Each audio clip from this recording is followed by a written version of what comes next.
ഇനി ഒരു തിരിച്ചു വരവുണ്ടാവില്ല ഫാദർ. ചിലപ്പോൾ ഇനി കണ്ടെന്ന് വരില്ല.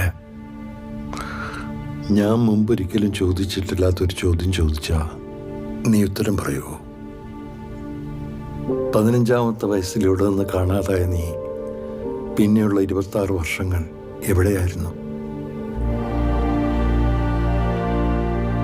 ആ നിൽക്കുന്ന ഈശോ മിശിഹ ഗലീലയിൽ നിന്ന് കാണാതായ ശേഷം പിന്നീടുള്ള 18 വർഷങ്ങൾ എവിടെയായിരുന്നുവെന്ന് കർത്താവിൻ്റെ വിനീത ഇടയനായ അവിടുന്ന് അദ്ദേഹത്തോട് ചോദിച്ചിട്ടുണ്ടോ?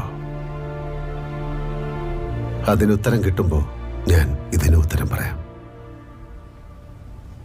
ഇനി ഞാൻ മുൻപൊരിക്കലും ചോദിച്ചിട്ടില്ലാത്തൊരു ചോദ്യം ഫാദറിനോട് ചോദിച്ചാൽ ഫാദർ ഉത്തരം പറയോ?